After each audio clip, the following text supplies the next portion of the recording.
یه نکته دوم این است که این همین اجتماع چند ده نفره ما که اینجا نشستیم قطعاً در دنیا دشمنانی رو به عکس العمل وادار میکنه. نفس همین نشستن ما دوره هم یه عده‌ای رو به عکس العمل وادار میکنه.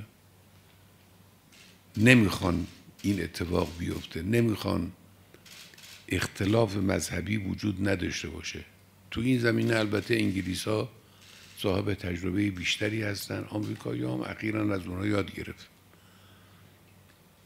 ما باید بدانیم که عوامل مؤثر فکری، تبلیغی، رسانه‌ای، اقتصادی دارن کار میکنن برای جدا کردن شیعه و سنی در داخل کشور ما و در همه جای دیگه.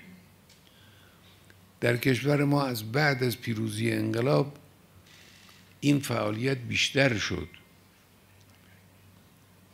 چندین برابر قبل از انقلاب. قبل از انقلاب کمتر تو این زمینه فعالیت میکردن دشمنان در داخل کشور. بعد از انقلاب انگیزه پیدا کردن برای اینکه یک مایه اختلافی رو تشدید کنن، به وجود بیارن و بهتر از همه چیز هم از نظر اونها اختلاف مذهبی بود. یه عده رو وادار کنن از این طرف که لج اون طرف رو در بیاره، اهانت کنه، بدگویی کنه. یه عده رو از اون طرف وادار کنن که نسبت به این طرف همون کار رو انجام بده. این وجود داره، این مخالفت وجود داره. حالا که این مخالفت وجود دارد، علاجش این است که ما بر روی وحدت تکیه کنیم. وحدت همطور که ایشون اشاره کردن یک تاکتیک نیست. وحدت یک اصلی از اصول اسلام، وحدت یک امر قرآنی است.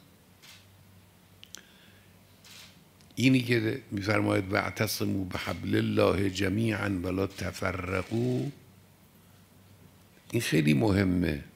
یعنی در اعتصام به حبل الله هم که مهمترین کارهاست اجتمعوا، اتفاق در حتی در اعتصام به حبل الله مظهرش مثلا حجه، مظهرش نماز جمعه است. یعنی اجتماع حتی در اعتصام به حبل الله مورد نظر قرآن و شریعت اسلامی است. این خیلی به نظر مهمه.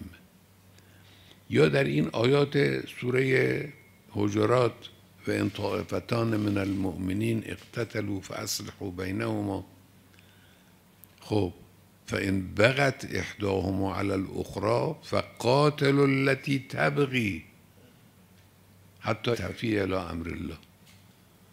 یعنی مسئله اتفاق و اتحاد انقدر مهمه که اگر کسی بغی کرد باید با اون مقاتله کرد، با اون مسلمان باید مقاتله کرد برای این کار به وحدت برگردونیم. اینقدر وحدت مهمه.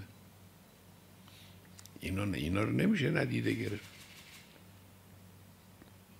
بعدم که انما المؤمنون اخوه فاصلحوا بین اخویکم، یعنی یه اصل قرآنی است. اینو ما نباید غفلت کنیم از مسئله وحدت.